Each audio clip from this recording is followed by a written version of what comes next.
नमस्कार, मैं दुर्गेंद्र चौहान हूं और भारतीय जनता पार्टी ने 3 हिंदी भाषी राज्यों में कब्जा कर लिया है।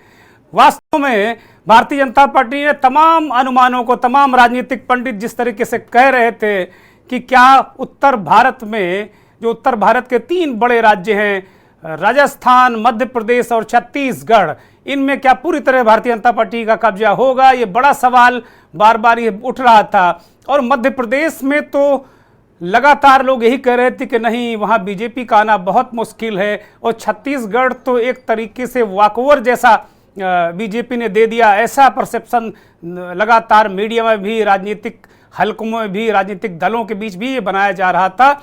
और भूपेश बघेल जो छत्तीसगढ़ के मुख्यमंत्री, वो भी लगातार ओवर कॉन्फिडेंट नजर आ रहे थे, ओवर कॉन्फिडेंट थे। सारी संभावनाओं को कांग्रेस की चूर चूर करते हुए, सारी उम्मीदों को चकनाचूर करते हुए भारतीय जनता पार्टी ने नरेंद्र मोदी के नेतृत्व में इन 3 हिंदी भाषी राज्यों में चुनाव लड़ा। वैसे तो जो 5 राज्यों का चुनाव है, मिजोरम के परिणाम कल आएंगे, लेकिन आज 4 राज्यों के परिणाम जो सामने आए, तेलंगाना को छोड़कर भारतीय जनता पार्टी ने 3 बड़े हिंदी भाषी राज्यों पर कब्जा कर लिया है। इनमें 2 राज्य कांग्रेस के पास थे, छत्तीसगढ़ और राजस्थान। बहुत बड़ी सफलता भारतीय जनता पार्टी के लिए, और वह भी तब जब 2024 का लोकसभा चुनाव बहुत करीब है और नरेंद्र मोदी एक बार फिर तीसरी बार प्रधानमंत्री का पद हासिल करने के लिए, या उनकी पार्टी तीसरी बार सत्ता में आने के लिए कोई कोर कसर छोड़ नहीं रही है। बहुत सारे किंतु परंतु थे, राज्यों में बीजेपी ने चेहरे नहीं दिए, वसुंधरा है नाराज, शिवराज को किनारे किया है, रमन सिंह पैदल हैं, क्या होगा, बीजेपी कैसे जीतेगी, क्या करेगी, बहुत मुश्किल है। इन सारी आशंकाओं और संभावनाओं, किंतु परंतु तमाम चीज़ों को लेकर जो तमाम सवाल थे, तमाम सवालिया निशान थे, उनको दरकिनार करते हुए ये साबित कर दिया कि मोदी ही जीत की गारंटी है। नरेंद्र मोदी से बड़ी कोई गारंटी भारतीय जनता पार्टी के पास चुनाव जीतने के लिए कम से कम आज की डेट में नहीं है। और सबसे बड़ी जो गारंटी है वो नरेंद्र मोदी ही है।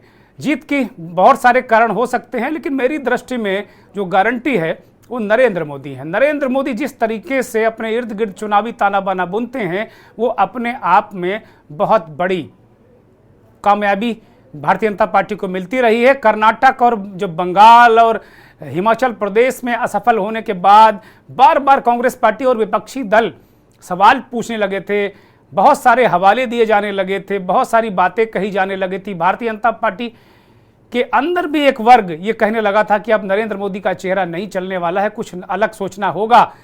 हिंदुत्व पर भी बार बार सवाल उठ रहे थे, राष्ट्रवाद पर भी बहुत बातें की जा रही थी, लेकिन सारी आशंकाओं और सारी किंतु परंतु को निर्मूल साबित करते हुए भारतीय जनता पार्टी और नरेंद्र मोदी के नेतृत्व ने एक तरीके से उत्तर भारत में बीजेपी का भगवा लहरा दिया है, परचम फहरा दिया है। बहुत बड़ी सफलता भारतीय जनता पार्टी के लिए। प्रधानमंत्री और उनकी टीम को बहुत बधाई और ढेर सारी शुभकामनाएं इस महाजीत के लिए। कांग्रेस पार्टी को बहुत यूं कहें कि एक सांत्वना पुरस्कार के रूप में एक स्टेट मिल गया है, और वो है तेलंगाना। तेलंगाना में भारत राष्ट्र समिति यानी टीआरएस जो पहले थी वो भारत राष्ट्र समिति हो गई। के चंद्रशेखर राव की पार्टी वो 10 साल से सत्ता में थी, कांग्रेस पार्टी उसे हटाने में कामयाब हो गई है। ये हालांकि ये भी अगर कांग्रेस पार्टी के दृष्टिकोण से देखें तो अपने आप में ये उसके लिए भी, अगर हिंदी भाषी राज्यों का जो दर्द है, जो असफलता है, जो पीड़ा है हार की, अगर उसको दरकिनार कर दिया जाए, जो कि बहुत मुश्किल है दरकिनार करना, क्योंकि भारतीय जनता पार्टी ने वो एक तरीके से वो प्रहार किया है कि कांग्रेस पार्टी संभल नहीं पा रही, सोच नहीं पा रही कि कैसे हम निपटेंगे। कुल मिलाकर प्रधानमंत्री का जो करिश्माई नेतृत्व एक बार फिर से, कारण बहुत से हो सकते हैं, मध्य प्रदेश में लाडली बहना की बात हो रही है, छत्तीसगढ़ में महतारी योजना के जो फॉर्म भरा लिए वो बात हो सकती है, राजस्थान में जैसा कि अशोक गहलोत ने कहा था कि अगर धर्म का कार्ड नहीं चला तो हम जीतेंगे, चला है जी वहाँ धर्म का कार्ड बिल्कुल चला है। और वहां पर ध्रुवीकरण वोटों का हुआ है। योगी आदित्यनाथ जो इस वक्त उत्तर प्रदेश के चीफ मिनिस्टर हैं और देश के सबसे बड़े हिंदुत्व के चेहरे मैं उन्हें मानता हूं, योगी से बड़ा हिंदुत्व का चेहरा इस देश में दूसरा नहीं है। उस चेहरे के दम पर राजस्थान में जिस तरीके से वोटों का कंसोलिडेशन भारतीय जनता पार्टी ने किया है वो काबिले तारीफ है। राजस्थान में मुकाबला बहुत जबरदस्त था। छत्तीसगढ़ और मध्य प्रदेश जैसा वहां प्रदर्शन कांग्रेस का नहीं था, बेहतर प्रदर्शन था। अशोक गहलोत आखिरी दम तक लड़े और लड़कर हारे। ऐसे वास्तव में अशोक गहलोत ने सरकार में रहते हुए अंतर कलह हो, सचिन पायलट से बवाल विवाद, इन सब तमाम किंतु परंतु के बीच अशोक गहलोत अच्छा चुनाव लड़े। हार तो हार होती है और जीत जीत होती है, लेकिन जिस तरीके से वो लड़े वो अपने आप में बहुत काबिले गौर है और काबिले तारीफ है।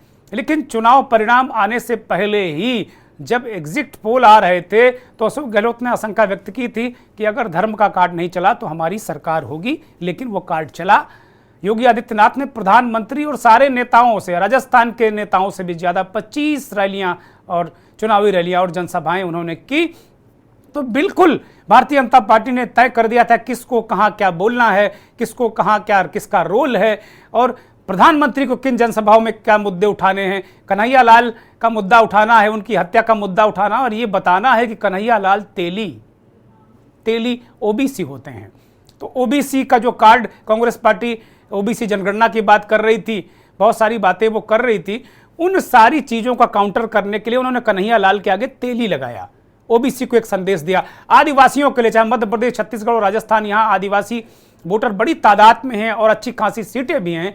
तो यहाँ पर भी प्रधानमंत्री ने जब वोटिंग हो रही थी तो झारखंड में एक आदिवासियों के हित के लिए एक बड़ा कार्यक्रम करके उन्होंने संकेत और संदेश दिया कि भारतीय जनता पार्टी के पास ही गारंटी है। अब चुनाव परिणाम आने के बाद बहुत सारे बातें हो रही हैं, लेकिन एग्जिट पोल और उससे पहले कांग्रेस पार्टी इन 4 राज्यों में बहुत सारे लोग कम से कम 3 राज्य कांग्रेस पार्टी को दे रहे थे, लेकिन अब जो फाइनल परिणाम आए हैं वो 3-1 का है। 3 भारतीय जनता पार्टी और 1 कांग्रेस पार्टी। आगे की इन जो परिणामों से बहुत सारी जो आगे के समीकरण है, गुणागणित है, 2024 का चुनाव है, इंडिया वाला गठबंधन है, बहुत सारे सवाल हैं। इसीलिए आज हम ये लेकर इसीलिए आए हैं कि कुल मिलाकर अगर हम इन्हीं सब चीज़ों को लेकर हम आज आए हैं और इसी तरीके से हमने इसीलिए इस वक्त ये सवाल लेकर आए हैं कि जो 23 का जनादेश है वो क्या 24 का संदेश है। एक बड़ी बात है, बहुत सारे मुद्दे हैं, बहुत सारे सवाल हैं। उन सवालों का जवाब जो हमारे साथ मेहमान जुड़ गए हैं उनसे हम लेंगे। हमारे साथ छत्तीसगढ़ के रायपुर से बहुत ही वरिष्ठ पत्रकार, देश के जाने माने संपादक श्याम बेताल साहब जुड़ गए हैं। श्याम बेताल जी, बहुत स्वागत, बहुत धन्यवाद, बहुत आभार। देश के जाने माने राजनीतिक विश्लेषक, चुनाव विश्लेषक, सेफोलॉजिस्ट प्रोफेसर एमएल वर्मा साहब हमारे साथ जुड़ गए हैं। वर्मा साहब, बहुत स्वागत, बहुत धन्यवाद।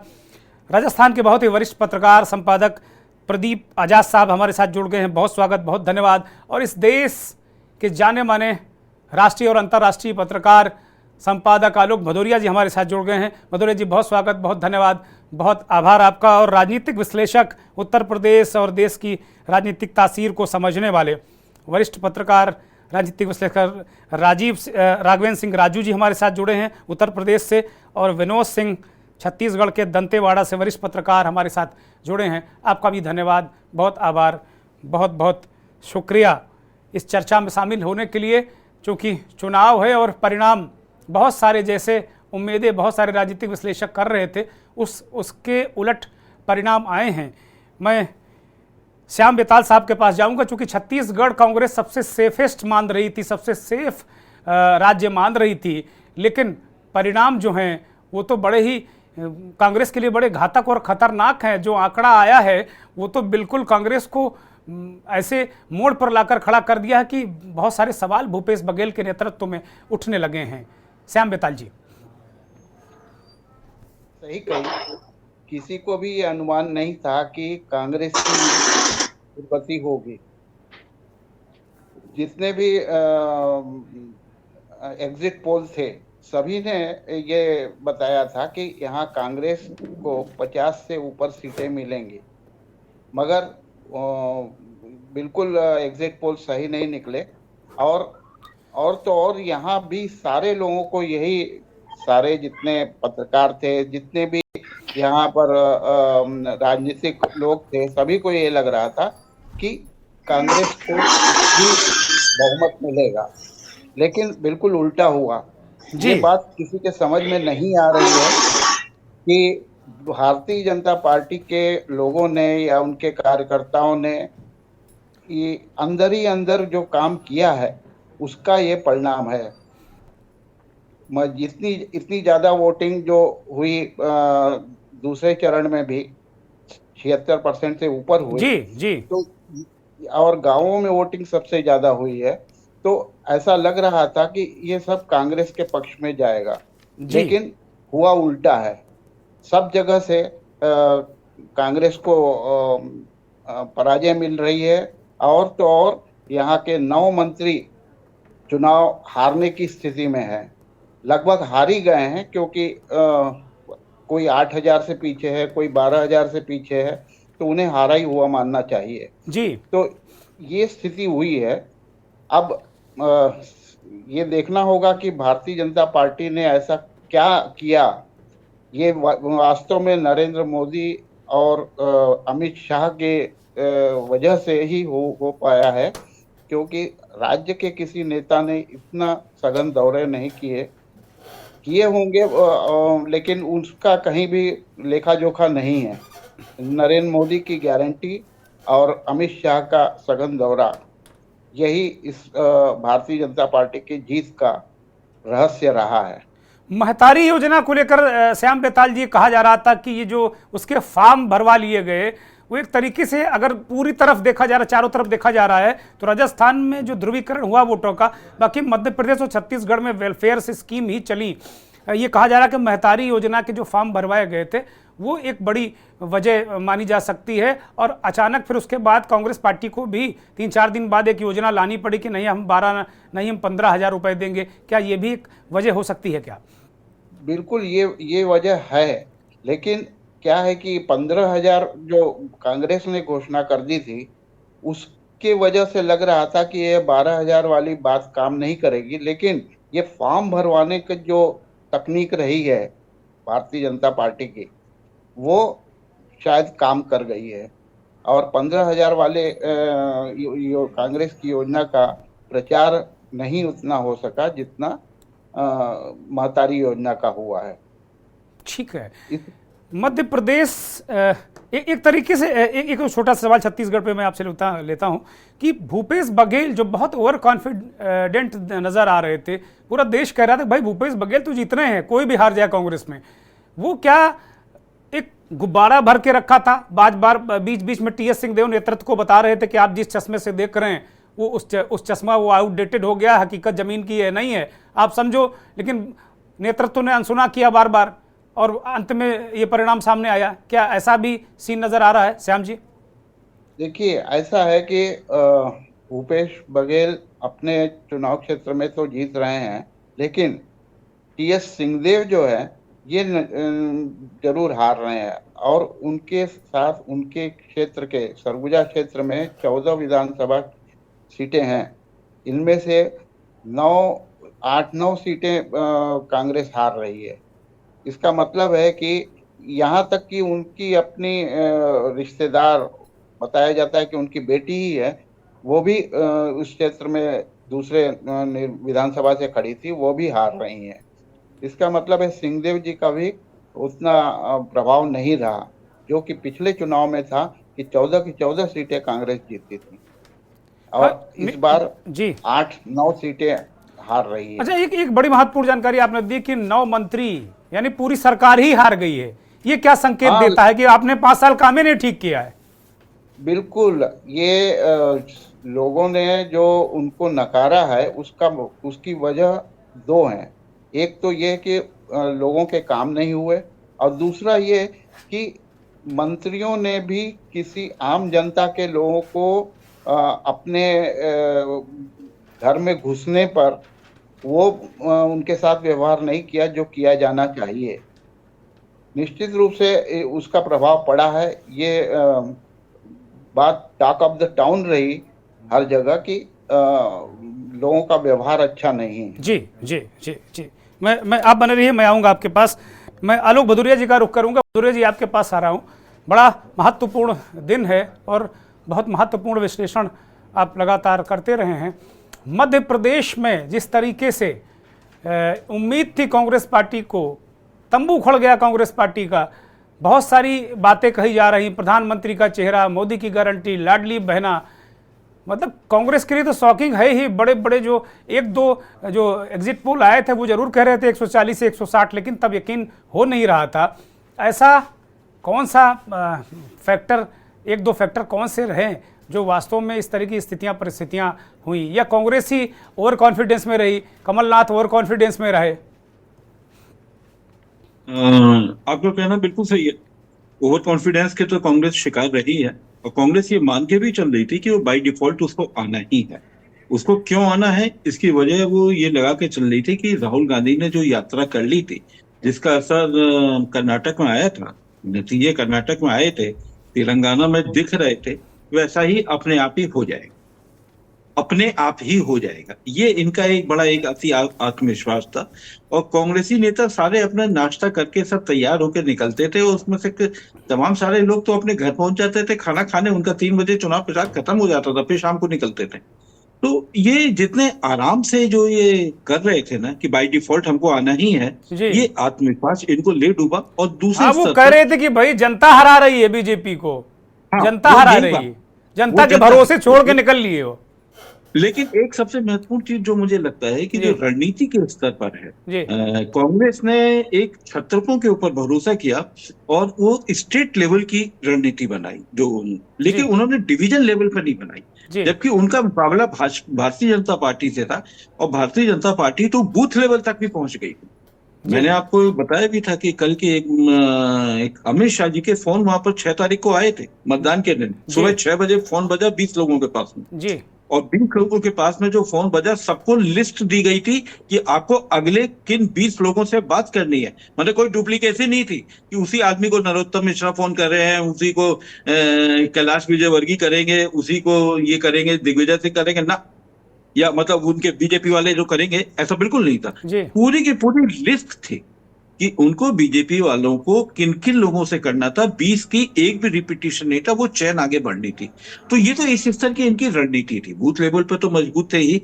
दूसरी बात जो मुझे ऐसा जो लगता है, जो मुझे महसूस हुआ इन नतीजों को देखकर, अब याद करिए 2019 में भी केंद्रीय स्तर पर भी बड़ा असंतोष था, लेकिन वहां पर एक गेम चेंजर वहां पर उस समय भी हुआ था। किसान सम्मान निधि की जब घोषणा की गई थी तो वो बैक डेट से खातों में डेबिट क्रेडिट कर दी गई थी जी। इस बार भी ऐसा हुआ कि लाडली बहना के जो पैसे हैं, मतलब 1 करोड़ से ज्यादा 29 लाख करीब लाभार्थी ही है, उनके पैसे उनके अकाउंट में क्रेडिट कर दिए गए। ये चीज बहुत महत्वपूर्ण थी। और दूसरी बात एक और है कि जब एक सरकार जब वो देने पे चल रही है, आप 500 का सिलेंडर देने पे चल रहे हैं, वो भी वही घोषणा कर रहे हैं, तो 50-100 की घोषणा की बजाय जो अगर मौजूदा निजाम को ही अगर आगे बढ़ा दिया जाए तो इसमें क्या बुराई है, ये कहना बहुत आसान है। लेकिन यहाँ एक चीज है, आपको समझना पड़ेगा कि मध्य प्रदेश भी एक आरएसएस की एक लैब है, वो प्रयोगशाला है, और वो लंबी प्रयोगशाला है। गुजरात की प्रयोगशाला तो कुछ दूसरे, उसकी बुनियाद किसी और जमीन पर रखी पुरानी गई थी, है मध्य प्रदेश पुरानी है। कुशाभाऊ ठाकरे ने जो बीज रोपा था वहां, गुजरात की जो बनाई गई थी प्रयोगशाला, वो किसी और तासीर पे थी, किसी और मिजाज पे बनाई गई थी। लेकिन मध्य प्रदेश की जो बनाई गई थी वो एक स्थायी है। वो वहां पर लगभग थोड़ी देर न करे जी, तो करीब लगभग हर स्तर पे उनके लोग पहुंच गए थे। पहुंचने का मतलब ये होता है कि वो उनकी योजनाओं की जो धमक है, योजनाओं की जो चमक है, वो सब जगह पहुंच गई थी। अब इसको एक इस तरीके से भी लिया जा सकता है कि राहुल गांधी ने भी गारंटी दी, तो राहुल गांधी की गारंटी के मुकाबले मोदी की गारंटी पे ज्यादा भरोसा रहा। और अब ये अलग बात है कि आलोक जी जैसे एंटी इनकम्बेंसी को, जैसा कि एक चेहरे पर न लेके कोई चेहरा ना प्रस्तुत करके, कई केंद्रीय मंत्रियों को 3-3 उतार के, सांसदों को उतार के, तीनों राज्यों में, तीनों हिंदी के हार्टलैंड के जो तीनों राज्य हैं उनमें तीनों में सांसदों को लड़ाया है। और ये प्रयोग चूंकि आज जीत गए हैं तो चारों तरफ वाह वाह हो रही है, ये प्रयोग सफल मान रहे हैं बीजेपी के लोग भी और बहुत सारे हमारे आप जैसे विश्लेषक भी। ये दरअसल ऐसा हुआ है कि इन्होंने ये प्रयोग पहले गुजरात में किया था, तो उन्होंने पूरा मंत्रिमंडल मुख्यमंत्री समेत बदल डाला था। उसके बाद उन्होंने ये प्रयोग यहाँ पर इस बार भी किया है। तो इस बार ये जो किया, जो छत्रप थे ना, उन्होंने सारे छत्रप खत्म कर दिए। अभी तक मध्य प्रदेश में एक छत्रप था, राजस्थान में छत्रप था, वहां पे छत्रप था, छत्तीसगढ़ में, इन्होंने सारे तीनों छत्रप खत्म कर दिए। उसके अलावा खत्म करने का विषय ये है, आप देखिए शिवराज चौहान के लिस्ट में नाम तीसरी सूची में आता है। शुरू की जो 2 सूची होती है, इसमें शिवराज चौहान के भी पसंदीदा लोगों को टिकट कटता है, 3 मंत्रियों का टिकट कटता है। ठीक है। राजस्थान में भी वसुंधरा राजे को हाशिए पे रखा गया, बाद में उनको एक मुख्य भूमिका में लाया गया। और शिवराज चौहान तो खुद ही जबलपुर की अपनी जनसभा में खुद ही अपने को बोल करके ले आए थे अपनी मुख्य भूमिका में, केंद्रीय स्थिति में। लेकिन एक चीज है, अगर उन्होंने छत्रपति को किनारे किया है तो उसमें एक सबसे बड़ा जो मैं एक भाव देख रहा था कि भारतीय जनता पार्टी में जो एक कार्यकर्ताओं में जो एक जड़ता वाला जो भाव आया था, वो जड़ता वाला भाव हो कि हम बहुत बड़े नेता हो गए हैं, ये भाव उन्होंने तोड़ दिया। चाहे वो कुलस्ते का हो, चाहे कैलाश विजयवर्गीय का हो। कैलाश विजयवर्गीय का दर्द तो माइक पे भी आया था, वीडियो भी वायरल हुआ था। ये दर्द उन्होंने तोड़ दिया। अब इसके बाद ये समझ में आ गया कि जो मेहनत करेगा वही चुनाव जीतेगा। इसका 2 फायदा है, मुझे ऐसा जो समझ में आता है कि 2024 के लिए इन्होंने अपने सांसदों को भी टेस्ट कर दिया कि अब आप देख, अगर आपने रिजल्ट नहीं किया, परफॉर्म नहीं किया, तो आप बाहर हो जाएंगे। ये बिल्कुल साफ मैसेज 2024 के लिए है। अब मुझे बीजेपी ने आलोक जी बहुत मतलब प्रोफेशनल तरीके से ये चुनाव लड़ा है। मैं बाकी मेहमानों के पास जाऊंगा, फिर आपके पास आता हूं। विनोद सिंह के पास जाता हूं। विनोद सिंह हमारे साथ ऐसे इलाके से जुड़े हैं, दंतेवाड़ा जो नक्सली एरिया है, आदिवासी एरिया है। विनोद जी, आमतौर पर पिछले चुनाव में देखा जाता रहा कि कांग्रेस यहाँ भारी पड़ती थी, इस बार कांग्रेस को निराशा हाथ लगी है, क्या बड़ी वजह है? 1-2 जरा जल्दी से बताइए। अनम्यूट करिए। हाँ जी, आवाज आ रही है जी? हेलो। हाँ, कांग्रेस यहाँ इसलिए भारी पड़ी है कि सबसे बड़ी चीज है कि यहाँ पर जो चुनाव पिछले 5 साल में जो भी विधायक यहाँ जीते, उन्होंने क्या किया, मैं एकदम मूल बात आपको बता रहा हूँ। यहाँ जो मेन खाटी कांग्रेसी जिसको बोलते हैं, खाटी कांग्रेसियों को इन्होंने दरकिनार कर लिया।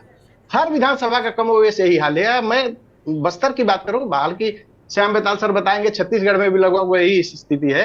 इन्होंने पुराने जो पेड़ थे, जिस पेड़ पे बैठे थे, उसको इन्होंने काट दिया कि पेड़ पुराना हो गया, नया पौधा इन्होंने उठाना शुरू किया और उसमें ये फेल हो गए सारे खाटी कांग्रेसी। मैं आपको एक बात बता रहा हूँ, जैसे किसी से पूछते थे हम लोग कि भाई यहाँ से क्या होगा, क्या कौन जीत रहा है, तो सबके मन में ये था हमारा विधायक हार जाए, बाकी सरकार कांग्रेस की बने। ये कमोवेश हर विधानसभा में स्थिति, चाहे आप दंतेवाड़ा में चले जाइए, चाहे चित्रकूट में चले जाइए, चाहे बीजापुर और ये अपना कोंटा मार्जिन वोट से ये लोग जीते, अलग बात है, लेकिन हर जगह जगदलपुर, केसकाल, माने हर जगह यही स्थिति थी कि लोग इतने नाराज थे जो कांग्रेस के लिए पिछले कई एक साल से, जिनके वो उनका कहना था कि मेरे बाप दादा जो है गाय बछड़ा से कांग्रेस को वोट देते आए हैं, और आज जो है हमने ऑफ द रिकॉर्ड उन्होंने बताया कि हमने बीजेपी को वोट डाला है। अब सोच लीजिए कि खाटी कांग्रेसियों में कितना आक्रोश और कितना गुस्सा था आज के विधायक और मंत्रियों के प्रति, पहली बात। दूसरा, जबकि सर ने बताया महतारी वंदन योजना का बहुत ज्यादा मैदानी एरिया में, बहुत बस्तर में तो नहीं, मैदानी एरिया में महतारी वंदन योजना ने अच्छा प्रभाव डाला है। तीसरा कि शराबबंदी में महिलाओं ने, शराबबंदी की जो घोषणा थी सरकार पिछले बार और उन्होंने नहीं किया, तो महिलाएं इससे नाराज थी, तो महिला वर्ग ने महतारी वंदन योजना और शराबबंदी के कारण नहीं होने कारण जमकर वोट किया और वो वोट गए भाजपा के पक्ष में। तीसरा सबसे बड़ा चीज बताऊं, जब ये कर्नाटक में बीजेपी हारी, तो मैं फेसबुक में एक पोस्ट किया था कि जिस तरह से कर्नाटक में बीजेपी हारी, भ्रष्टाचार बड़ा मुद्दा था, तो यहाँ भी भ्रष्टाचार इतना बड़ा मुद्दा हो गया था, आप विश्वास नहीं करेंगे कि यहाँ के किसी भी कलेक्टर आईएएस, पहले किसी कलेक्टर के पास जाने के लिए आदमी सोचता था, अभी छत्तीसगढ़ की स्थिति इतनी खराब हो गई थी कि आप किसी भी आईएएस कलेक्टर के पास आप जाके आसानी से उनसे कोई भी, बस आप ऑफ द रिकॉर्ड और ऑन द रिकॉर्ड वाली बात नहीं है, डील कर लो, आपका काम होगा, बिना पैसा दिए कहीं काम नहीं हुआ, और ये सब मुख्यमंत्री के इशारे पे हुआ। ये सबसे बड़ा कारण था। जी चौथी बात, जी बोलिए, जी कंप्लीट करिए, फिर मैं ब्रेक पे जाऊंगा। जी हाँ, जी। और मैं एक चीज और, मेरे को जहां तक लग रहा है, श्याम बेताल सर ज्यादा जानते हैं, साहू वोटर जो था ईश्वर साहू के होने से और उन साहू वोटर का वोट जो है ना ध्रुवीकरण हुआ है, और ये भी बीजेपी के जीत का और कांग्रेस का हार का सबसे बड़ा कारण है। ठीक है। ये 4-5 जो चीजें हैं ना, ये मेरे समझ से हाँ बहुत बड़ी बात विनोद जी ने कही। विनोद जी ने बहुत बड़ी बात कही। उन्होंने कहा कि भाई ये वास्तव में जो ध्रुवीकरण हुआ है, जातीय ध्रुवीकरण हुआ है, और भ्रष्टाचार अपने आप में बहुत बड़ा मुद्दा है जो बीजेपी के खिलाफ कांग्रेस ने कर्नाटक में इस्तेमाल किया था, लेकिन यहाँ उसके खिलाफ जनता ने इस्तेमाल कर दिया। बहुत सारे मुद्दे मेरे दिमाग में हैं। क्या हिंदुत्व का मुद्दा चला? क्या 24 में हिंदुत्व ही बड़ा मुद्दा होगा? क्या ओबीसी का मसला नहीं चलेगा? क्या मोदी के सामने जो कौन, ये सवाल क्या अनुत्तरित रहेगा? इंडिया वाले गठबंधन क्या क्या होगा? बहुत सारे सवाल मेरे मन में हैं। हमारे साथ एक और नए मेहमान तेलंगाना से जुड़ गए हैं, श्री एस हनुमंत राव, देश के जाने माने संपादक हैं, वरिष्ठ पत्रकार, राजनीतिक विश्लेषक हैं। हनुमंत जी बहुत स्वागत, बहुत धन्यवाद, बहुत आभार आपका के न्यूज़ को वक्त देने के लिए। मैं रुख प्रदीप आजाद का करूंगा, राजस्थान से वरिष्ठ पत्रकार हमारे साथ जुड़े हुए हैं। प्रदीप जी, अशोक गहलोत ने कहा था कि अगर धर्म नहीं चला तो मेरी सरकार, क्या धर्म चल गया क्या वहां पर? अनम्यूट करिए प्रदीप जी। अभी मेरी आवाज आ रही है आपको? हाँ बोलिए कृपया।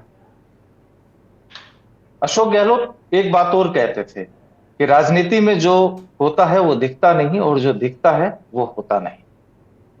आपको याद होगा कि जब शायद 25 नवंबर को जिस दिन वोटिंग थी राजस्थान में, उस दिन भी एक प्रोग्राम में मैंने आपको ये बताया था कि इस बार राजस्थान में जो परिणाम होंगे इस इलेक्शन के, वो काफी चौंकाने वाले जी।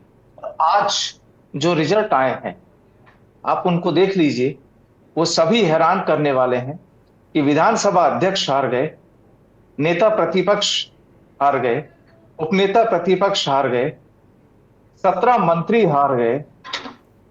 गहलोत ने खूब योजनाएं दी थी, गहलोत सरकार ने यहाँ के लोगों इधर से, और जो परसेंटेज रहा इस बार वोटिंग का, वो उसी दिन क्लियर हो गया था कि जनता का मानस क्या है। दरअसल ये जो परिणाम आज आए हैं, जाहिर सी बात है कि यहां पर दोनों ही समुदाय हैं राजस्थान में, और बात ध्रुवीकरण की भी थी, बात नेताओं के जनाधार की भी थी, बात यहां पर हिंदू मुस्लिम की भी थी, क्योंकि इस बार के इलेक्शन में उन चीजों को भी रखा गया। लेकिन कुछ जगह पर जीत हुई कांग्रेस के नेताओं की, चाहे हम आदर्श नगर जयपुर की सीट को मान लें या किशनपोल बाजार जयपुर की सीट को मान। लेकिन यहां पर आप देखिए कि जयपुर की एक सीट है हवा महल, और काफी चर्चित सीट रही है ये जी। यहां पर महज 974 वोटों से बीजेपी के जो कैंडिडेट थे बाल मुकुंदाचार्य, वो यहां से जीते हैं, और बिल्कुल आखिरी दौर में बिल्कुल किनारे पर पहुंचकर उनकी नाव किनारे पर लग पाई। अदरवाइज 18 राउंड तक उनकी कहीं पर गिनती नहीं हो रही। एक सीट यहां पर बच गई, तिजारा से बाबा बालकनाथ, वो इमरान खान से जीते कांग्रेस के। इसके अलावा कुछ और भी मेहनतों पर बीजेपी ने यहां दांव खेला, वो भी जीते। और कुल मिलाकर प्रताप सिंह खाचरियावास, राजस्थान के कद्दावर मंत्री रहे, वो यहां पर हारे, और उन्हें हराया राजस्थान के वरिष्ठ पत्रकार गोपाल शर्मा, जो पहले जिन्हें सांगनेर से टिकट मिलना था, लेकिन आखिरी वक्त पर उन्हें सिविल लाइंस इलाके से टिकट दिया गया। उन्होंने भी यहां जीत दर्ज की। सबसे बड़ी जो जीत अभी तक की जो सामने आ रही है वो है दिया कुमारी की, जिन्होंने 71,000 से ज्यादा मतों के अंतर से जो कांग्रेस के प्रत्याशी हैं उन्हें मात दी, और सबसे कम 974 जो हवा महल से बाल मुकुंदाचार्य थी। तो ये तो रहा आज का कुछ मुख्य वो जो आंकड़ा। अब यहां पर सवाल उठता है कि कांग्रेस को इतनी शिकस्त झेलनी क्यों पड़ी। ये एक मुख्य वजह है कि चुनाव से पहले पब्लिक के लिए काफी ऐलान किए गए थे, कई घोषणाएं यहां पर की गई थी, 7 गारंटी योजनाएं यहां पर लाई गई थी। चुनाव से एन वक्त पहले जो घोषणा पत्र जारी किया गया था उसमें भी कई लोक लुभावनी योजनाओं का इस्तेमाल किया गया था, पब्लिक के बीच पहुंचा गया था। लेकिन क्या कहा जाए कि पब्लिक ने सभी घोषणाओं को नकार दिया, क्या ये माना जाए कि आपको ध्यान हो, मैंने ये एक बात भी कही थी कि राजस्थान के इस इलेक्शन में जिस तरीके से प्रधानमंत्री नरेंद्र मोदी की जो एंट्री हुई, लोग उन्हें कहने लगे कि राजस्थान के चुनाव प्रभारी हैं क्या। ये चीज मैंने आपको कही थी, अगर याद हो आपको। जी कही थी। तो यहां पर जो स्थिति जो बनी है इस बार की, और जिस तरीके से अचानक जो उम्मीदें नहीं थी जिन लोगों के हारने की, वो लोग जब यहां पर हार जाते हैं, तो जाहिर सी बात है कि जो कार्ड यहां पर जो खेला गया, जो अंदरूनी बीजेपी की जो तैयारियां रही, वो ही यहां पर काम आई। और यहां पर अभी एक वक्ता ने जिस तरीके से पहले कहा था कि भारत जोड़ो यात्रा जब राहुल गांधी के राजस्थान से भी गुजरी थी और भी देश के हिस्सों से गुजरी थी, कि सब 3 बजे अपना लंच किया और चले गए, ठीक है अब आगे देखा जाएगा। मुझे लगता है कि शायद ये ओवर कॉन्फिडेंस जो रहा कांग्रेस का, वही उन्हें यहां पर मात दे। ठीक बात है, बड़ी बात प्रदीप जी। मैं आपके पास लौट कर आऊँगा। मेरे साथ एमएल वर्मा साहब जुड़े हैं, उनसे अभी ओपनिंग कमेंट नहीं हो पाया है। प्रोफेसर एमएल वर्मा साहब, क्या ये माना जाए कि 24 में प्रचंड मुद्दा हिंदुत्व ही होगा? दुर्गेन जी, आवाज आ रही मेरी? हाँ, दर्शक सुन रहे हैं, बोलिए। देखिए, 2024 में प्रचंड मुद्दा ये नहीं होगा जी। मुद्दा ये है कि आप किसी काम को कैसे करते हैं, किस सिस्टम से करते हैं, आपकी व्यवस्था क्या है। भाजपा ने क्या किया कि उसने साइकोलॉजिकल अप्रोच अपनाया जी। और साइकोलॉजिकल अप्रोच में उसने देखिए क्या किया कि जो तमाम से नाम थे जिससे एंटी इनकम्बेंसी फैक्टर लागू हो सकता था, या तो उनको दरकिनार कर दिया या उनको मैदान में उतार दिया, या आपने किसी उस कैंडिडेट को नाम जाहिर नहीं होने दिया। जैसे मध्य प्रदेश को लीजिए, तो मध्य प्रदेश में यहाँ तक कि शिवराज सिंह जी को ये नहीं जाहिर होने दिया कि ये अगले चीफ मिनिस्टर बनेंगे या नहीं बनेंगे इत्यादि है। तो उस जो फैक्टर था एंटी इनकम्बेंसी वाला, उसको दूर करने के लिए मनोवैज्ञानिक प्रभाव अपनाया गया। दूसरा ये कि जो इनका मैनेजमेंट है किसी काम को करने का, ये निश्चित रूप से ये मानना पड़ेगा कि अभी कांग्रेस उस लेवल पर नहीं पहुंच पाई है। तीसरी चीज ये, मुझे नहीं लगता है कि कांग्रेस यहाँ चुनाव लड़ रही थी या इंडिया चुनाव लड़ रहा था। अगर कांग्रेस को ये कंफ्यूजन हो गया, गलतफहमी हो गई कि कांग्रेस ही लड़ रही है और 2024 में कांग्रेस लड़ेगी, तो निश्चित रूप से वही घटना होगी जो अब हो रही है। और अगर वो मिल करके चुनाव लड़ेंगे, यहाँ पर भी 1 by 1 हुआ इलेक्शन, कांग्रेस और बीजेपी में हुआ, तो दूसरी तरफ से तो ये नहीं दिखाई पड़ा। और ये निश्चित रूप से आप ये मानिए कि बीजेपी और कांग्रेस में अभी अगर तुलना करें तो Congress heavy weight, BJP heavy weight है और कांग्रेस अभी उतना हैवी वेट नहीं है। वो 40 किलो वेट वाला है, वो 60 किलो वेट वाला है। वर्मा जी, एक बहुत महत्वपूर्ण सवाल उठा इन चुनावों में, क्योंकि हिंदी हार्टलैंड के 3 बड़े राज्यों में अब पूरी तरीके से उत्तर भारत पर भगवा लहरा गया, भारतीय जनता पार्टी का कब्जा हो गया है।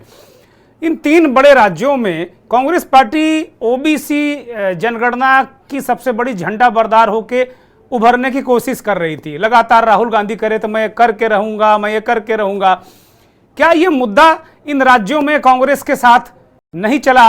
क्या कांग्रेस को इस मुद्दे पर आगे क्या फिर से सोचना पड़ेगा? क्योंकि अगर इन राज्यों में जो बड़े यहाँ अच्छी खासी तादाद है, ओबीसी की, ईबीसी की बहुत सारी तादाद है, तो क्या कांग्रेस के जो पुराने इतिहास को ये ओबीसी सूट नहीं करता है क्या? क्योंकि मुझे लगता है ओबीसी का वोट उसको मिला नहीं इन राज्यों में। मैं यही कह रहा हूं कि आप अपने काम को किस तरह बेहतर ढंग से करते हैं, आप अपने आप जो कहते हैं उसको कैसे प्रेजेंट करते हैं। मान लीजिए राहुल जी ने कहा, तो क्या उस बात को नीचे तक पहुंचाया गया? खाली राहुल जी के कहने से अब एक गांव का आदमी, एक गांव की महिला, कोई जरूरी नहीं कि वो सारी चीजें राहुल जी के हर बात को सुनती हो और उसका प्रभाव गांव के हर बच्चे तक जाता हो। आपको बताऊं कि बीजेपी का ये सिस्टम है, वो मान लीजिए वो गरीब कल्याण योजना अपनाते हैं, तो गरीब कल्याण योजना की लिस्ट ले करके बीजेपी के कार्यकर्ता गांव-गांव जाते हैं और उनसे कहते हैं कि आपको इसका लाभ मिला, आपका लाभ मिला कि नहीं मिला। तो आप उसको वो बेहतर ढंग से प्रेजेंट करते हैं और वो उसको प्रेजेंट नहीं कर पाते हैं। कांग्रेस वाले अभी जो चुनाव लड़ने का जो तरीका है, जो आज के समय का हो गया है, और स्पेशली मैं वही कह रहा हूं कि बीजेपी 55 किलो वेट वाली हो गई है और कांग्रेस अब भी 40 किलो वेट जी जी बिल्कुल ठीक है। मैं आऊंगा, अभी आपके पास लौटता हूं वर्मा जी। हनुमंत जी को चर्चा में शामिल करते हैं। हनुमंत जी आपके पास आ रहा हूं। एक तो तेलंगाना में कांग्रेस पार्टी को उसके जो जले पे एक तरीके से कोई मरहम जैसा लगाया है तेलंगाना के लोगों ने, वो एक अच्छी जीत कांग्रेस को मिली है। तो तेलंगाना में किसी रीजनल पार्टी की हार को आप किस तरह देखते हैं, क्योंकि बहुत दिनों बाद मुझे याद नहीं पड़ रहा कि कांग्रेस पार्टी ने किसी रीजनल पार्टी को हराया हो। रीजनल पार्टी को हराना बड़ा मुश्किल काम होता है, बीजेपी तो हराती रहती है। इस पर एक आपकी टिप्पणी चाहते हैं। और दूसरा, क्या कांग्रेस के नेतृत्व को फिर से इन राज्यों के नेतृत्व पर विचार करना चाहिए, चाहे ज्योतिरादित्य सिंधिया के नारे गए, सचिन पायलट हो गए, 5 साल टीएस सिंहदेव को ये लोग टहलाते रहे, तो क्या राज्यों में युवा नेतृत्व की जरूरत है या नेतृत्व परिवर्तन की जरूरत है? क्योंकि जो पुराने खुद नेता हैं अब उनसे एक बार ऐसा लगने लगा है इन परिणामों से कि जनता थक गई, उकता गई है। हनुमंत जी। जी, सबसे पहले बात तेलंगाना की करते हैं। जी देखिए दुर्गेश जी, जो संकेत तेलंगाना ने दिया है जी, मैं मतलब आपसे कह रहा हूं कि आप देख रहे हैं टैली में कोई 7-8 सीटें बीजेपी को मिलती हुई दिख रही हैं जी, लेकिन अगली लड़ाई जो कांग्रेस की होगी वो बीजेपी से होगी तेलंगाना में जी। तो इसलिए देखिए अभी दक्षिण भारत पर जो एक रंग है, धर्म और राजनीति के मिक्सचर का जो रंग उत्तर भारत में पूरी तरह छा चुका है जी, वो अभी दक्षिण भारत पर तारी नहीं हुआ है, वो चढ़ा नहीं है जी। लेकिन ये only it is a matter of time, ये समय की केवल बात है। आज नहीं तो कल वहां पर बीजेपी जो धर्म और राजनीति में धर्म का जो सम्मिश्रण है उसको करने में कामयाब होगी। और 1 से 8 सीटों पर जो बीजेपी का जाना है या बीजेपी का वोट शेयर जो बढ़ा है तेलंगाना में विधानसभा चुनाव में, ये इसी बात का द्योतक है। तो पहली बात तो अब कांग्रेस को यह समझना है कि वो चाहे कोई भी कार्ड लेके आए, चुनाव में कोई भी मुद्दा लेके आए, जो बीजेपी की हिंदुत्व का जो उसका प्लैंक है उसका मुकाबला कांग्रेस या विपक्षी दल कैसे करे, पहली बात। दूसरी बात कि रीजनल छत्रपों का उदय क्यों हुआ था। रीजनल छत्रपों का उदय यूं हुआ था कि केंद्र में कांग्रेस की जो सरकारें थी उन्होंने बहुत हद तक जो स्थानीय समस्याएं थी, जो रीजनल समस्याएं थी, उनको उसकी अनदेखी की जी। और उसके कारण जो है वो रीजनल फोर्सेस आई। और अब चूंकि कांग्रेस या बीजेपी के लिए ये जरूरी हो गया है कि वो हर रीजन पे बराबर से ध्यान दें, तो अब धीरे धीरे रीजनल फोर्सेस जो है वो डिसिपेट भी हो जाएंगे, खत्म हो जाएंगे। तो कोई रीजनल फोर्सेस कोई ऐसा नहीं है, वो केवल जो लोकल अस्मिता है, लोकल जरूरतें हैं, उनको लेके वो पनपी हैं और वो धीरे धीरे वो अगर वो जरूरतें राष्ट्रीय पार्टियां पूरी कर रहे हैं तो वो उस पे उनका जो है अब जोर ज्यादा पॉलिटिक्स पे नहीं रहेगा। एक जो सबसे महत्वपूर्ण बात है, और वर्मा जी ने भी जो बात कही कि कोई भी काम आप किस तरीके से करते हैं। देखिए आज की तारीख में बीजेपी का कोई प्रोग्राम आता है, बीजेपी का कोई कार्यक्रम होता है, तो बीजेपी के प्रचारक, विस्तारक, आनुषांगिक संगठन सारे लोग एक सुर और ताल में पब्लिक कनेक्ट करते हैं, पब्लिक से उन प्रोग्राम्स को कनेक्ट करते हैं, एक एक आदमी को जा करके उसकी खूबी को समझाते हैं या उस प्रोग्राम को लागू करने के कारण समझाते हैं। आप मुझे बताइए कि कांग्रेस सेवा दल कितना सक्रिय, जमीन पे कांग्रेस के जो बड़े बड़े नेता हैं, जो बड़े बड़े मंचों से जो है आला कमान को हार पहनाते हैं और वहां पर भाषणबाजी करते हैं, वो पब्लिक के बीच में कितना जा रहे हैं। राहुल गांधी की एक भारत जोड़ो यात्रा ने बहुत बड़ा कांग्रेस में एक संजीवनी दी कांग्रेस को, लेकिन बाकी जो नेता हैं वो सिवाय राहुल गांधी के साथ पैदल चलने के उन्होंने अपने अपने लोकसभा या अपने विधानसभा क्षेत्रों में कितनी भारत जोड़ो यात्राएं निकाली, उन्होंने अपना पब्लिक कनेक्ट क्या किया? कुछ नहीं, बिल्कुल नहीं। तो देखिए आज की तारीख में बहुत जरूरी है कि पार्टी एक इकाई के रूप में वो निचले स्तर पे जनता से जुड़े, और इस चीज में बीजेपी कोसों आगे है। देखिए बीजेपी अपना एजेंडा चलाती है लेकिन उसके साथ में वो पब्लिक कनेक्ट रखती है और वो बराबर। हनुमंत जी एक सवाल और खड़ा हो जाता है आपकी इस बात से, मैं एक सवाल खड़ा कर रहा हूं। एक तो मैं ये जानना चाहता हूं कि एक कामारेड्डी सीट है आपके यहाँ तेलंगाना में, उसमें बीजेपी के उम्मीदवार दोनों, एक मौजूदा मुख्यमंत्री और जो दूसरा मुख्यमंत्री होने जा रहा है जी रेवंत रेड्डी, दोनों को आगे कर गया है। जिस आप ध्रुवीकरण की राजनीति और धर्म की राजनीति को आप कह रहे थे, क्या ये उसी का प्रमाण है? और दूसरी बात जो मैं कहना चाह रहा था, इतनी सारी बातें आपने कही, ठीक है, राहुल गांधी ने बड़ी मेहनत करी, बाकी लोगों ने नहीं की, लेकिन अल्टीमेटली हार जो होती है, जो सबसे बड़ा नेता होता है, उसके नेतृत्व पर सवाल क्या नहीं उठाएगी क्या हनुमंत जी? नहीं, अब राहुल गांधी को और कड़े फैसले लेने चाहिए। अब कांग्रेस को अपना एक मार्गदर्शक मंडल खोलना चाहिए और कमलनाथ जैसे नेताओं को मार्गदर्शक मंडल में भेजने की जरूरत है, जिन्होंने अपने एरोगेंस में, अगर वो समाजवादी पार्टी और बहुजन समाज पार्टी से अगर उन्होंने समझौता किया होता और उन्हें कुछ सीटें दी होती, तो आज जो नैरो मार्जिन से कांग्रेस के उम्मीदवार हार रहे हैं, ये स्थिति कम से कम नहीं हो। तो अभी जरूरत है कि इंदिरा गांधी के युग के जो नेता हैं, जो बड़े बड़े ड्राइंग रूम की राजनीति कर रहे हैं, और उस दौर की जो राजनीति थी, ठीक है, वो उस दौर के हिसाब से फिट थे, आज के दौर के हिसाब से अब वो फिट नहीं है। तो मुझे लगता है कि अशोक गहलोत हो, कमलनाथ हो, या जो भी लोग हो, इनका आप संगठन में इस्तेमाल करिए और इनको आप केंद्र की राजनीति में इस्तेमाल करिए, लेकिन राज्यों से जब तक ऐसे नेताओं मतलब आप मानते हैं कि जो राज्यों में नेतृत्व बदलना चाहिए, युवा नेतृत्व को मौका देना चाहिए? बिल्कुल, वो नेतृत्व जो जनता से सीधे कनेक्ट कर सके, जो मेहनत कर सके, जो 4000 किलोमीटर की यात्रा करने में बराबर का योगदान दे सके, जो बयानबाजी ना करे, उसको नीचे तक कनेक्ट बनाना है, संगठन बनाना है, एक एक व्यक्ति वोटर टू वोटर। आप देखिए, आज बीआरएस बहुत खराब स्थिति में भी वो 40 से 45 सीटों पर वो अपना दबदबा बना के रखी हुई है तीसरे टर्म में। किस तरीके से वोटर टू वोटर कनेक्ट है उसका? अगर एक घर में 10 वोटर हैं, अरे तो सर, मध्य प्रदेश में देख लीजिए, वो चौथे टर्म में उन्होंने बिल्कुल धागे खोल दिए, तंबू उखाड़ दिया, तो अब तो गजबे है ना मामला। बिल्कुल, अब आप ये देखिए कि ये सिर्फ इस वजह से कि बीजेपी एक पॉलिटिकल पार्टी के रूप में, और बीजेपी और उस विचारधारा के जितने आनुषांगिक संगठन हैं, वो बराबर हैमर करते रहते हैं। वो 24/7, हम लोग कहते हैं कि मोदी और अमित शाह 24/7 जो है इलेक्शन मोड पे रहते हैं। दरअसल ये मोदी और अमित शाह नहीं रहते हैं, ये पूरी बीजेपी और उसके आनुषांगिक संगठन, उनका कोई ना कोई कार्यक्रम जो है वो परसुएशन का चलता रहता है वोटर के साथ में, और ये फिर वोटर के लिए बड़ा मुश्किल हो जाता है कि वो उस विचारधारा या उस कार्यक्रम या उस चीज से वो दूरी बना पाए जी। और कांग्रेस के साथ में क्या होता है कि चुनावी साल में, चुनाव के समय में आक्रामक प्रचार और विचारधारा का को वो थोपने की कोशिश करते हैं। तो दुर्गेश जी, अब ये चलने वाला नहीं है। जैसा मैंने कहा आपसे कि अगली लड़ाई कांग्रेस बीजेपी से लड़ने के लिए तैयार रहे तेलंगाना। इस बार तो बीआरएस से उनकी लड़ाई हुई थी और बीआरएस को उन्होंने दबा लिया, या बीआरएस पे उन्होंने विजय प्राप्त कर ली। लेकिन जब अगले चुनावों में, 29 के चुनाव में, जब बीजेपी पूरी तरीके से मजबूत होकर के तेलंगाना में उभरेगी और राजनीति और धर्म का कॉकटेल जिसकी शुरुआत हो चुकी है, वो उसका सामना 24 में भी भिड़ना है सर, 24 में भी भिड़ना है अभी। नहीं, 24 में तो लड़ाई अलग है। देखिए, 24 की लड़ाई अलग है।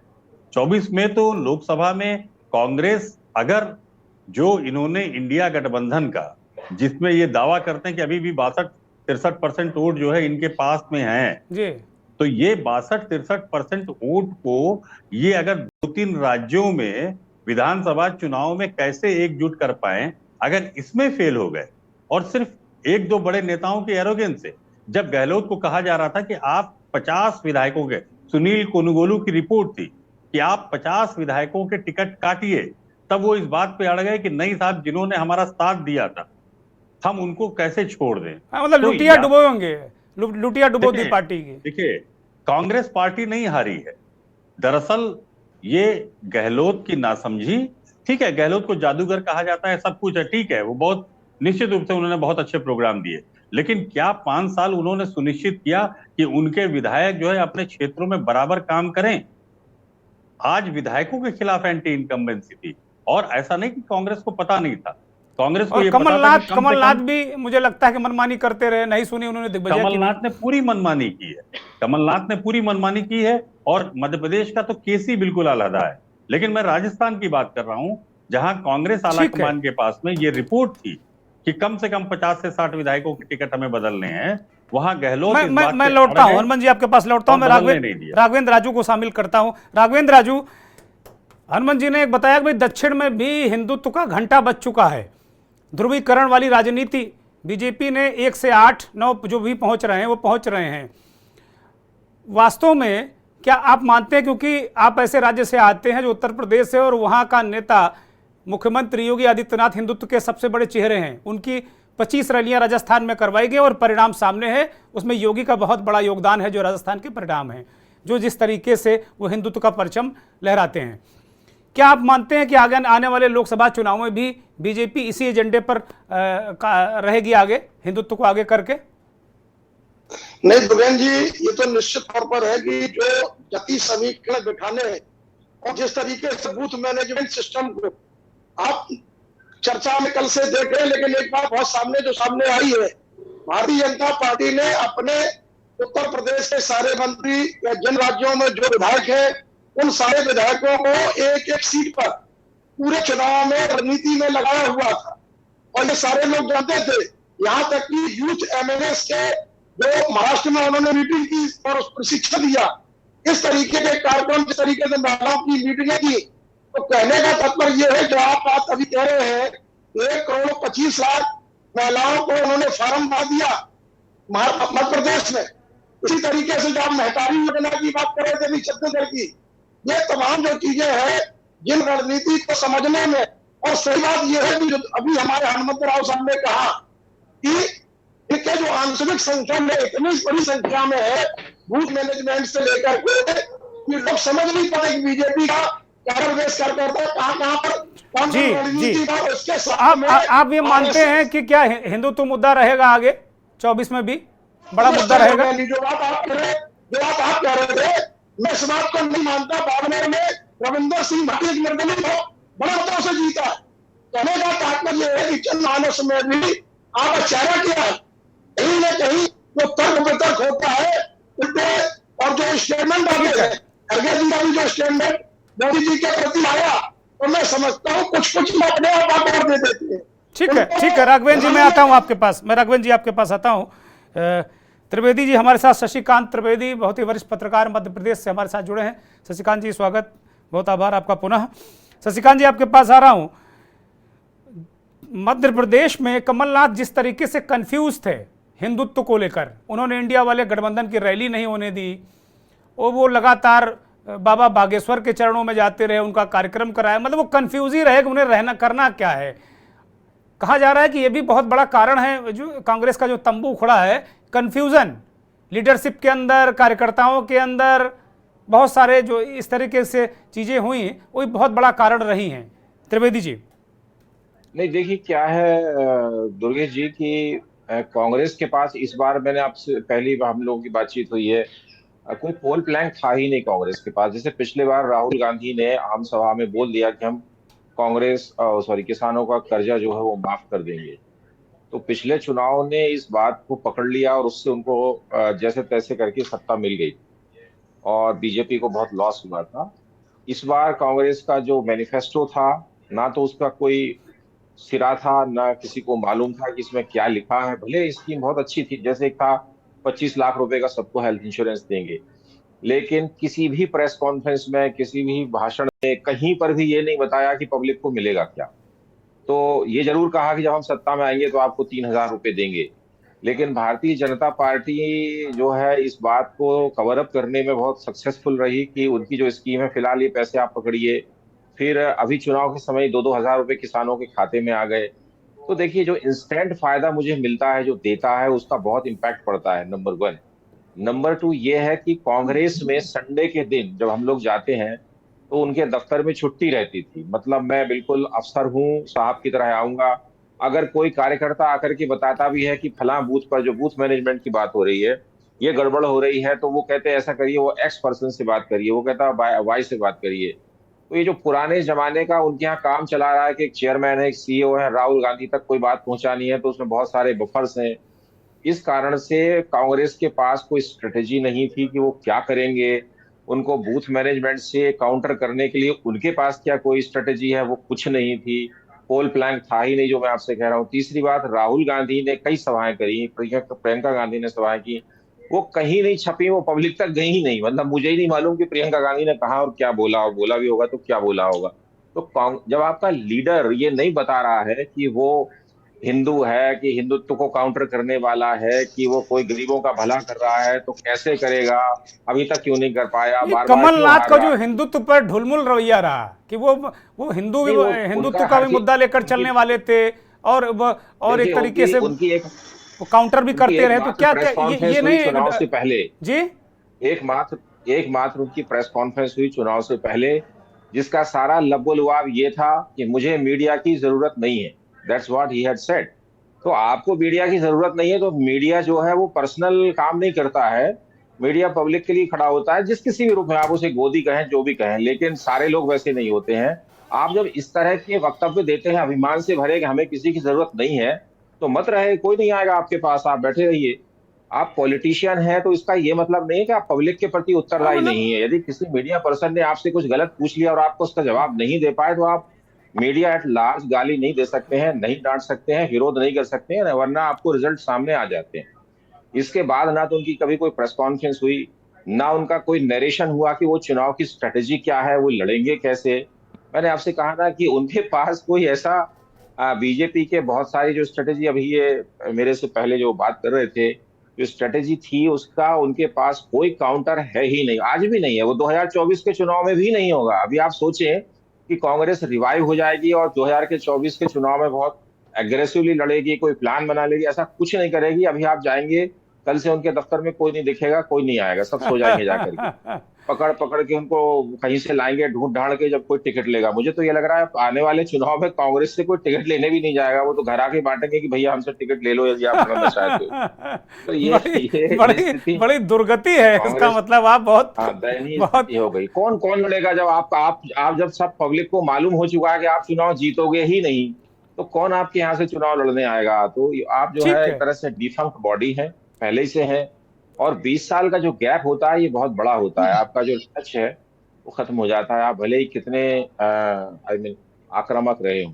बात ये है कि राहुल गांधी और बूथ के जो सबसे लास्ट कार्यकर्ता है उसके बीच में कोई कनेक्ट नहीं है, कोई सिस्टम नहीं है जो उसको कनेक्ट करता हो, कोई ऐसी बात नहीं है जो ये बता दी हो वो राहुल गांधी को बताए। और राहुल गांधी को कोई कुछ बता भी दे तो राहुल गांधी ये कहेंगे वो फला साहब देख रहे हैं उनसे बात कर लीजिए, तो और वो साहब मिलते नहीं है। तो हर आदमी थक जाता है कि कहाँ तक किसी मुद्दे को वो उठाएगा। ठीक है शशिकांत जी, बिल्कुल ठीक बात कर रहे हैं। मैं श्याम बेताल जी को लूंगा, चूंकि ये अंतिम राउंड है फिलहाल का। तो श्याम जी मैं आपके पास आ रहा हूँ। जैसा शशिकांत जी ने कहा कि भाई अगली बार तो लोकसभा में तो कांग्रेस का कोई टिकट भी लेने वाली स्थिति नहीं रहेगी। वो कह रहे हैं कि एक कार्यकर्ताओं में बात चली गई कि आपकी पार्टी जीतती ही नहीं है, ये बहुत बड़ी समस्या है। श्याम जी बिल्कुल सही कहा है, क्योंकि आपको मैं बताऊं छत्तीसगढ़ में पिछले विधानसभा चुनाव में कांग्रेस को 68 सीटें मिली थी जी, और उसी के 4 महीने बाद लोकसभा चुनाव हुआ था जी। उस लोकसभा चुनाव में 11 सीटें हैं छत्तीसगढ़ में लोकसभा की, जिसमें से 10 सीटें बीजेपी जीती थी, जबकि 68 सीटें यहाँ जीत चुकी थी। उसके बावजूद भी कांग्रेस को सिर्फ 1 सीट लोकसभा की सीट मिली। तो ये तो हाल है। कांग्रेस पिछली बार कैसे जीती वो सिर्फ एक संयोग था, लेकिन जैसे 5 साल के अंदर ही कांग्रेस ने अपना रंग यहाँ दिखा दिया। तमाम भ्रष्टाचार के आरोप कांग्रेस और कांग्रेस के नेताओं पर रहे हैं, जिसकी वजह से कांग्रेस की ये दुर्गति हुई है। ठीक है। उसके अलावा कांग्रेस के जितने भी नेता हैं, चाहे बड़े हों चाहे मध्यम श्रेणी के हों, सभी नेताओं के मिजाज जो हैं वो 7वें आसमान पर रहा करते थे। लोगों से उनका कनेक्ट जैसा कह रहे थे वो ऐसा बिल्कुल नहीं रहा है जी। कोई जाता भी रहा है उनके पास तो भी उनसे निराशा ही मिलती थी। जी बिल्कुल ठीक है। मैं प्रदीप जी को जाऊंगा, प्रदीप जी के पास। प्रदीप जी मैं आपके पास आ रहा हूँ। श्याम जी ने बहुत महत्वपूर्ण बात कही, एरोगेंस की बात कही। राजस्थान में देखें तो मुझे लगता है इस तरह की स्थिति नहीं रही होगी, लेकिन जो एक हार हार हार ये कार्यकर्ताओं को निराश करता है, क्या इन रिजल्ट्स को आप 24 की तरफ रिफ्लेक्शन देखते हैं कि यही सब चीजें होने वाली हैं आगे जल्दी से?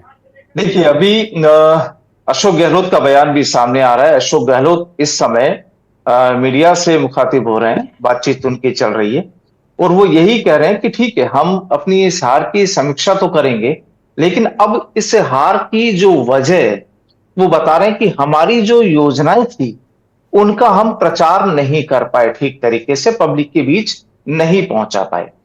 सवाल यह है कि जो 4.5 साल पहले जो आपने योजनाएं चलाई थी, तो क्या 4.5 साल में उन योजनाओं का प्रचार नहीं हुआ? पहली बात। दूसरी बात कि जो आपने 6 महीने पहले अचानक से जिन योजनाओं का पिटारा जो खोला, जो जादुई पिटारा खोला, उसका क्या फायदा हुआ? देखिए, पब्लिक बहुत समझदार है, पब्लिक सब कुछ जानती है, आपका बिहेवियर क्या है, आपका प्रेजेंटेशन क्या है। यहां पर जो एक मूल मुद्दा जो वाकई बहुत ठीक बात है ये कि नेताओं का मूड क्या हो जाता है जब कुर्सी उनको मिल जाती है। एक कोई भी उनके इलाके का एक जब वोटर अपने एमएलए के पास जाता है तो उससे मिलना बहुत नामुमकिन हो जाता है कि वो अपने एक एमएलए के पास अपनी किसी दरख्वास्त को ठीक तरह से पहुंचा सके। और यही हालात नो डाउट 2025 जो अप्रैल मई में जो इलेक्शन होने हैं 2024 में, यहां पर इसका रिफ्लेक्शन होगा। राजस्थान में जिस तरीके से पिछली बार 25 की 25 सीटें बीजेपी की झोली में गई थी, इस बार भी आप ये देखिएगा कि बहुत ज्यादा अंतर नहीं होगा। अगर कांग्रेस ने अपनी तमाम व्यवस्थाओं में सुधार नहीं किया, ठीक है, तमाम बातों में नेताओं के बीच भी सुधार नहीं किया गया, अपने विधायकों को नहीं सुधारा गया, ठीक है, तो शायद इसका फायदा एक बार फिर बीजेपी। जी प्रदीप जी, मैं एमएल वर्मा साहब के पास जाऊंगा, चूंकि वर्मा जी आपके पास आ रहा हूं। क्या ये सब जो सारे नतीजे आए हैं हिंदी हार्टलैंड के, दक्षिण के, क्या ये रिफ्लेक्ट करेंगे? क्या बिल्कुल करेंगे दुर्गेन जी। देखिए, मैंने पहले भी कहा और अब भी कह रहा हूं कि आपके पास में पूरा पाठ्यक्रम है जी, और उस पाठ्यक्रम को पढ़ने के लिए पूरा सिलेबस आपको पढ़ना पड़ेगा जी। जब तक आप उस सिलेबस को पढ़ेंगे नहीं तब तक के आपको जानकारी नहीं होगी, आप पास नहीं हो सकते हैं जी। तो कांग्रेस जो सिलेबस है उसको पूरा नहीं करती है, पढ़ती नहीं है जी, तो कैसे पास होगी? वो चाहे अभी एग्जाम ले लीजिए उसका, चाहे साल भर बाद ले लीजिए, चाहे 2 साल बाद लीजिए, तो उसको कम से कम उन सभी पॉइंट्स पे, सभी जगहों पर आपको काम करना पड़ेगा, लगना पड़ेगा। मैं कहता हूँ 1 इंडिया नहीं 4 इंडिया बना लीजिए, लेकिन खाली इंडिया बना लेने से तो चुनाव नहीं जीत जाएंगे। ठीक बात है, ठीक बात है, तो पब्लिक में जाकर के ठीक बात है। शशिकांत जी एमएल वर्मा साहब कह रहे हैं 1 नहीं 4 इंडिया बना लीजिए, वो कह रहे हैं रिफ्लेक्ट करेंगे। आप क्या राय रखते हैं? यही बात है ना, डायरेक्ट कनेक्ट नहीं है ना। राहुल गांधी क्या कहना चाह रहे हैं, वो क्या कहते हैं ये पता है क्या पब्लिक को? जब आपका सीधा कोई, इवन आपके कार्यकर्ता को नहीं मालूम कि वो आदमी है कहाँ, कब आएगा, मुझे मिलना है तो क्या करना। जब उनकी वो भारत जोड़ो यात्रा चल रही थी, मेरे जैसे पत्रकार को मतलब पास लेने के लिए मतलब यहाँ वहां 25 जगह जाना पड़ेगा। ऐसे क्या कर रहे हैं वो जो पास लेना पड़ेगा? अरे भाई, आप मतलब रैली कर रहे हैं कि आप कोई मतलब बाहर से जैसा दिखता है, जितना वैसा नहीं है पॉलिटिकल पार्टियों के अंदर वैसा होता नहीं है। कनेक्ट आपका है ही नहीं। आप जिन लोगों को गोद में उठा रहे हैं वो बाकायदा पास लेकर के गए हैं, तमाम लेयर्स के बाद गए हैं, मतलब प्लान है वो सब कुछ जी। तो क्या है कि जब हकीकत पे आप जाते हैं तो मालूम चलता है कि आपका दिखावा क्या है। और दूसरी बात, एक बहुत बड़ी बात मैं बोल रहा हूँ, उनके भाषणों में सिर्फ एक ही आरोप है कि नरेंद्र मोदी की फलां व्यक्ति से दोस्ती है, इसके अलावा कुछ नहीं।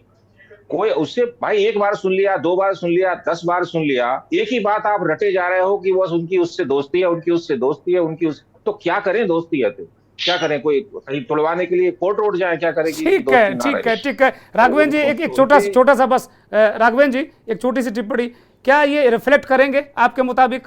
बड़ी भूमिका होने जा रही क्या बीजेपी की? अनम्यूट करिए राघवेंद्र जी, सुन नहीं पा रहे हम आपको। की जो सेमीफाइनल की विस्तार है वो निश्चित तौर पर यहाँ से तय हो गई है। अब ये बात अलग है कि रणनीतिकार क्या ये इंडिया गठबंधन जो आज है ये फिर से जुड़ पाएगा? कि रहमन धारा प्रेम का मत तोड़ो चटका है, टूटे से ना जुड़े जुड़े गांठ लग जाए। ठीक है, ठीक है। मैं विनोद सिंह से एक टिप्पणी लूंगा। विनोद सिंह, वही सवाल आपसे भी है कि जो ये आमतौर पर ये कहा जाता है, अगर कोई पार्टी हार जाती है तो वो कहती है कि ना ये विधानसभा के चुनाव लोकसभा के चुनाव अलग होते हैं, और जब जीत जाती है तो कहती है सेमीफाइनल है। ये तो अपने मुताबिक लोग अपने अपने हिसाब से कह लेते हैं। क्या ये नतीजे रिफ्लेक्ट कर सकते हैं लोकसभा के चुनाव में जो अगले साल है? बिल्कुल बिल्कुल। यहाँ से जबकि जब 68 सीट कांग्रेस जीती थी तब भी 2 सीट भाजपा यहाँ से कांग्रेस उस समय जीती थी लोकसभा में। इस जो भी बस्तर का सीट था जहाँ से दीपक भाई अभी अध्यक्ष हैं, प्रदेश अध्यक्ष, वो भी चुनाव हार पाए हैं। और इस बार आप शर्त यह मानिए कि 11 की 11 सीट इस बार जिस तरह से चल रहा है 11 से 11 सीट बीजेपी को मिलने वाला है, क्योंकि माहौल बहुत ही बदल गया है। लोगों को समझ में आ गया है कि विकास कौन कर रहा है, विकास के सूत्रधार कौन है। और ये आपस में जब तक लड़ते रहेंगे, सबसे बड़ी चीज है कि आपस में जितना ये लड़े हैं 5 साल में, ये इस तरह की लड़ाई लड़े जैसे 15 साल की लड़ाई 15 साल से सरकार में है, वो एक दूसरे को निपटाने की तरफ। दीपक बैज कवासी लखमा को निपटाने में लगे हुए थे, कवासी लखमा दीपक बैज को निपटाने में लगे हुए थे, कोई विक्रम मंडावी, कोई मोहन मरकाम, ऐसा चला ना। तो इस तरह से आपस में जो ये लोग लड़ाई लड़े हैं, और ये लड़ाई अब खत्म होने वाली नहीं है, ये लड़ाई अब लोकसभा में भी चलेगी और बहुत बड़ा अब आपस में देखना विरोध होने वाला है। ठीक बात। हनुमान जी, फाइनल कमेंट के लिए आपके पास आ रहा हूं। एक तो मुझे इस सवाल का जवाब आपसे चाहिए कि इंडिया गठबंधन में जो इतराती फिर रही थी कांग्रेस, फूली फूली फिर रही थी कंधे उचका के, अब उसकी स्थिति क्या होने वाली, और क्या ये गठबंधन मोदी के खिलाफ स्टैंड भी करेगा या इसी खंड खंड हो जाएगा जैसा बीजेपी के लोग कामना करते हैं? नहीं, देखिए, ये जो 3 राज्यों में कांग्रेस की हार हुई है, दरअसल इस हार के बाद ही इंडिया गठबंधन के ज्यादा कामयाब होने की उम्मीद है, क्योंकि अब कांग्रेस जो है वो धरातल पर आ गई जी। उसको ये पता चल गया है कि मोदी से मुकाबला करना इतना आसान नहीं है। लिहाजा अब जो 1 to 1 कैंडिडेट फील्ड करने की जो बात इंडिया गठबंधन कर रहा है, वो अब ज्यादा बेहतर तरीके से जो है उसकी चर्चाएं जो है वो ज्यादा बेहतर होंगी। और कांग्रेस को ये समझना पड़ेगा कि जो उसको ये तमाम सारे सीटें मिली हैं, चाहे वो राजस्थान में 70 सीटें हों या मध्य प्रदेश में 67 सीटें हैं और छत्तीसगढ़ में जो 33 सीटें हैं, ये दरअसल नेहरू और इंदिरा गांधी का जो भारतीय राजनीति में कंट्रीब्यूशन रहा है, ये उसकी रॉयल्टी के रूप में मिल रहा है। कांग्रेस कोई पॉलिटिकल पार्टी की तरह जो है बिहेव नहीं कर रही, और ये बात कांग्रेस को समझना चाहिए कि उनको सबसे पहले तो एक पॉलिटिकल पार्टी, ठीक है, एक विचारधारा उनकी है, वो विचारधारा की लड़ाई लड़ रहे हैं। अब वो कहते हैं कांग्रेस एक विचारधारा है, लेकिन वो 100 साल पहले विचारधारा थी, अब उसको कंपनी की तरह चलाना होगा तब मामला बन पाएगा। नहीं, मैं कंपनी की तरह भी नहीं कहूंगा, मैं तो दुर्गेश जी ये कहूंगा कि उनको एक राजनीतिक पार्टी के रूप में काम करना होगा। ठीक है, उनका आंदोलन है, उनकी विचारधारा है, सब कुछ है, वो ठीक है, लेकिन आज की जो स्थितियां हैं, आज का जो जनमानस है, उसको समझना पड़ेगा। और समझ करके सर कहे चाहे जो कुछ कि भाई राजनीतिक पार्टी की तरह चल रही, लेकिन सारी पार्टियां लगभग अब कंपनी फॉर्मेट में हैं। आप तो खुद अच्छी तरह समझते हैं चीजों को। नहीं, मतलब मिला करके अगर आप पब्लिक कनेक्ट नहीं बनाएंगे, हमारे बहुत सारे साथी इस बात के लिए कंप्लेन कर रहे थे कि कांग्रेस अधिष्ठान तक पहुंचना या कोई बात पहुंचाने का इतने सारे लेयर्स हैं बीच में, और सारी अफसरियत के, देखिए कांग्रेस के पास में अभी भी बहुत बड़ा गुडविल है भारतीय जनता का। इंडिया की जो पब्लिक है वो, मैंने आपसे जैसा कहा कि अगर इतनी सीटें कांग्रेस को मिल रही हैं तो ये कांग्रेस की 125 साल 150 साल पुरानी पार्टी की गुडविल की वजह से मिल रही है, ना कि कांग्रेस पार्टी के विधायकों, उनके सांसदों, उनके नेताओं या शीर्ष नेतृत्व के एफर्ट से मिल रही। इस बात को कांग्रेस को समझना पड़ेगा, उन्हें एक पॉलिटिकल पार्टी की तरह बिहेव करना पड़ेगा। अगर अशोक गहलोत, इससे बड़ी हास्यास्पद बात क्या हो सकती कि साहब हमारी स्कीम जो है वो पब्लिक तक नहीं पहुंची। अगर आपकी स्कीम खुद पब्लिक तक नहीं पहुंची है, उसका प्रचार पब्लिक तक नहीं पहुंचा है, तो ये तो कोई बात नहीं हुई ना साहब। हमने काम तो बहुत अच्छा किया था पब्लिक को, भाई इसका मतलब है कि आपका पब्लिक कनेक्ट नहीं है। अगर आपका पब्लिक कनेक्ट नहीं होगा तो आप राजनीति कैसे करेंगे? इंडिया वाले गठबंधन का क्या भविष्य होगा? हनुमान जी जरा उस पर प्रकाश डाल दीजिए, फिर मैं मुझे तो लगता है कि इन 3 राज्यों में हार के बाद में इंडिया गठबंधन का भविष्य थोड़ा बेहतर होगा, क्योंकि अब कांग्रेस बिल्कुल धरातल पर आकर के बात करेगी। जो अखिलेश छोड़ो अखिलेश को वाले डायलॉग थे वो शायद अब नहीं होंगे, और अब कांग्रेस को ये समझ में आ जाएगा कि नहीं, उनको अगर मोदी का मुकाबला करना है तो वो काफी नहीं है, उन्हें सारे दलों का समर्थन लेना पड़ेगा। जितना भी एंटी बीजेपी वोट है उसको एकजुट करना आप मानते पड़ेगा। हैं कि 24 तक ये गठबंधन जाएगा और मोदी का मुकाबला करेगा? क्या ऐसी उम्मीद आपको है क्या? मुझे लगता है कि जो 24 का चुनाव है बहुत रोचक होगा, बशर्ते कि इनका जो 1 to 1 कंटेस्ट करने का जो प्लान है वो कामयाब हो जाए।